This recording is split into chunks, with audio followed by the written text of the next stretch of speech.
दोस्तों, दुनिया का सबसे बड़ा फासला अमीर गरीब का नहीं, भूख और सपनों का होता है। आज की कहानी एक ऐसे लड़के की है जिसके पास स्कूल का बैग नहीं, जूते नहीं, 2 वक्त की रोटी भी मुश्किल से मिलती थी। फिर भी उसने भारत के सबसे बड़े गणित प्रोफेसर को घुटने टेकने पर मजबूर कर दिया। जो सवाल टीचर को सॉल्व करने में 20 साल लगे, मैं ये सॉल्व नहीं कर पाऊंगी। उसी सवाल को कचरा बिनने वाला सूरज सिर्फ 1 मिनट में सॉल्व कर गया। आइए देखते हैं उसने ये कैसे किया।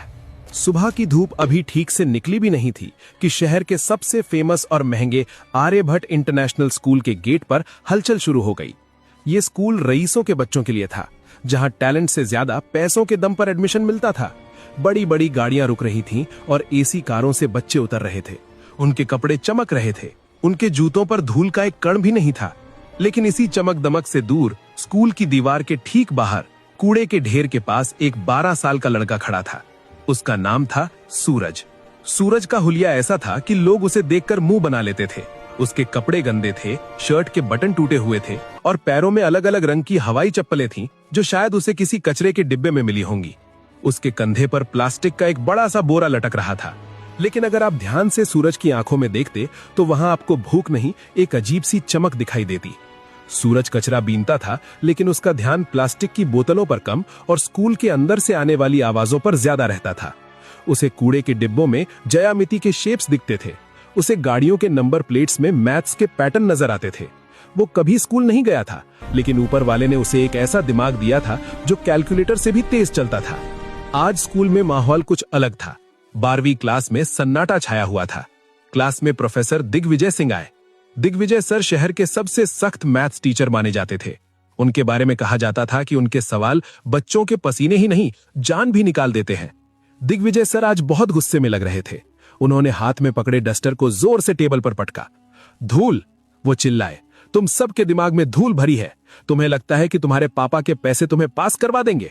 गणित बाजार में मिलने वाली सब्जी नहीं है जिसे पैसों से खरीदा जा सके। ये मेहनत मांगती है। पूरी क्लास डरी हुई थी। दिग्विजय सर ने चौक उठाई और ब्लैक बोर्ड की तरफ मुड़े। उन्होंने बोर्ड पर एक सवाल लिखना शुरू किया। ये कोई आम सवाल नहीं था। ये फर्मैट्स लास्ट थ्योरम और क्वांटम मैथ्स का एक ऐसा उलझा हुआ सवाल था जिसे देखकर अच्छे अच्छे प्रोफेसर्स के हाथ कांप जाएं।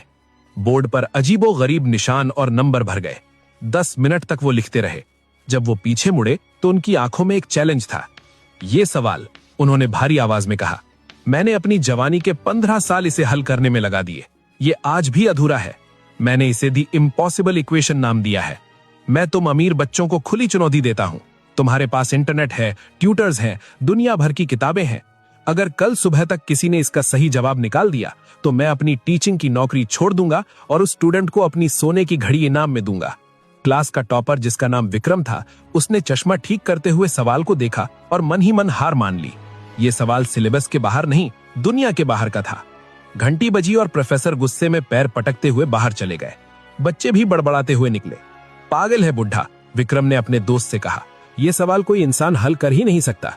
लेकिन किसी ने ध्यान नहीं दिया कि क्लास की खिड़की के बाहर लोहे की जाली से चिपका हुआ सूरज खड़ा था। उसकी काली पड़ी उंगलियां जाली को कसकर पकड़े हुए थीं। उसकी नजरें उस बोर्ड पर लिखे सवाल पर जमी हुई थीं। उसे वो सवाल डरावना नहीं लग रहा था। उसे वो सवाल एक खूबसूरत कविता जैसा लग रहा था। नंबर उसके दिमाग में नाचने लगे। उसे ऐसा लगा जैसे वो सवाल उससे बात कर रहा हो, उसे बुला रहा हो। सूरज वहां तब तक खड़ा रहा जब तक चपरासी ने उसे डंडा दिखाकर भगा नहीं दिया। भाग यहां से भिखारी, स्कूल को गंदा कर रहा है, चपरासी चिल्लाया। सूरज भाग गया, लेकिन उसका दिमाग वहीं क्लासरूम में छूट गया था।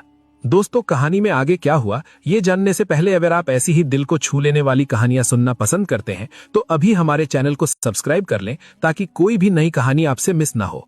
रात हो चुकी थी। शहर सो रहा था, लेकिन सूरज की झुग्गी में नींद नहीं थी। उसका शराबी पिता खर्राटे ले रहा था और मां बीमार पड़ी थी। घर में खाने को कुछ नहीं था। सूरज का पेट भूख से मरोड़ रहा था, लेकिन आज उसे भूख से ज्यादा बेचैनी उस सवाल की थी। वो सवाल उसे सोने नहीं दे रहा था। उसके दिमाग में बार बार वो सिंबल्स आ रहे थे। रात के 2 बजे जब रहा नहीं गया तो सूरज उठा। उसे लगा कि अगर वो उस सवाल को हल कर लेगा तो शायद उसके मन का शोर शांत हो जाएगा। वो चुपके से अपनी झुग्गी से निकला और स्कूल की तरफ दौड़ा। स्कूल का पिछला गेट टूटा हुआ था, जहां से वो अक्सर प्लास्टिक उठाने अंदर घुसता था। आज वो प्लास्टिक उठाने नहीं, कुछ सीखने जा रहा था। स्कूल के गलियारे अंधेरे में डूबे थे। गार्ड सामने वाले गेट पर सो रहा था। सूरज परछाई की तरह क्लासरूम की खिड़की तक पहुंचा। खिड़की खुली थी, वो अंदर कूद पड़ा। क्लास में घुप्पा अंधेरा था, बस बाहर स्ट्रीट लाइट की हल्की रोशनी आ रही थी जो सीधे ब्लैक बोर्ड पर पड़ रही थी। बोर्ड पर वो सवाल अभी भी वैसे ही लिखा हुआ था जैसे कोई भूत मुंह खोले खड़ा हो। सूरज धीरे धीरे आगे बढ़ा। उसके पैर कांप रहे थे। डर इस बात का नहीं था कि वो पकड़ा जाएगा, डर ये था कि क्या वो इसे कर पाएगा। उसने टीचर की मेज से एक चौक का टुकड़ा उठाया। वो चौक उसके खुरदरे गंदे हाथों में अजीब लग रही थी। उसने लिखना शुरू किया। खट खट। सन्नाटे में चौक की आवाज गूंजने लगी। पहले वो धीमा था, लेकिन जैसे जैसे सवाल सुलझता गया उसकी रफ्तार बढ़ती गई। सूरज भूल गया कि वो भूखा है, वो भूल गया कि वो एक कचरा बीनने वाला है। इस वक्त वो सिर्फ एक गणितज्ञ था। उसके दिमाग में कायनात के सारे ताले खुल रहे थे। उसे वो रास्ता मिल गया था जो प्रोफेसर दिग्विजय को 15 साल में नहीं मिला। पसीने से भीगा, धूल में सना सूरज 3 घंटे तक लगातार लिखता रहा। पूरा बोर्ड भर गया और अंत में उसने एक बॉक्स बनाया और उसमें जवाब लिखा 0। इतना बड़ा तूफान और जवाब सिर्फ 0। सूरज पीछे हटा। उसने बोर्ड को देखा और उसके चेहरे पर एक ऐसी मुस्कान आई जो शायद उसे पेट भर खाना खाने पर भी ना मिलती। उसने चौक रखी, खिड़की से कूदा और रात के अंधेरे में अपनी दुनिया कूड़े के ढेर की तरफ वापस चला गया। अगली सुबह 8 बजे प्रोफेसर दिग्विजय क्लास में आए। उनका मूड कल से भी ज्यादा खराब था। हाँ भाई, किसी ने कोशिश की? उन्होंने ताना मारते हुए पूछा। पूरी क्लास शांत थी। विक्रम खड़ा हुआ। सर, हमने गूगल पर भी चेक किया, ऐसा सवाल कहीं नहीं है, ये गलत सवाल है। प्रोफेसर हंसने ही वाले थे कि उनकी नजर बोर्ड पर पड़ी। उनका हाथ कांपने लगा। वो धीरे धीरे जैसे किसी जादू के असर में हो बोर्ड की तरफ बढ़े। क्लास के बच्चे हैरान थे। सर, क्या देख रहे हैं? प्रोफेसर बोर्ड के बिल्कुल करीब गए। उन्होंने चश्मा उतारा, पोंछा और फिर पहना। स्टेप 4, ये तरीका। हे भगवान, स्टेप 12, यहां तो इसने समय को ही बदल दिया। प्रोफेसर बड़बड़ा रहे थे। उनकी आंखों से अविश्वास के आंसू बहने लगे। ये नामुमकिन है, ये बिल्कुल सही है, ये परफेक्ट है। वो अचानक पलटे और चिल्लाए, किसने किया ये? झूठ मत बोलना। तुम में से किसकी इतनी हिम्मत है जो मेरे 15 साल की मेहनत को एक रात में सुलझा दे? क्लास में सन्नाटा था। विक्रम बोला, सर, हम कसम खाते हैं, कल शाम को जब हम गए थे तो बोर्ड खाली था, रात में क्लास बंद थी। प्रोफेसर ने अपना सिर पकड़ लिया। कोई तो आया था, कोई ऐसा जिसका दिमाग आइंस्टीन जैसा है। ये लिखाई देखो इसे, ये किसी सधे हुए स्टूडेंट की नहीं है, ये किसी आजाद हाथ की लिखावट है। उन्होंने तुरंत प्रिंसिपल और सिक्योरिटी को बुलाया। सीसीटीवी फुटेज चेक किया गया। ब्लैक एंड व्हाइट स्क्रीन पर रात के 3:30 बजे एक छोटी सी परछाई खिड़की से कूदती हुई दिखाई देती है। कपड़े फटे हुए, बाल बिखरे हुए। वो लड़का बोर्ड के पास जाता है और पागलों की तरह लिखने लगता है। प्रिंसिपल ने फुटेज को जूम किया।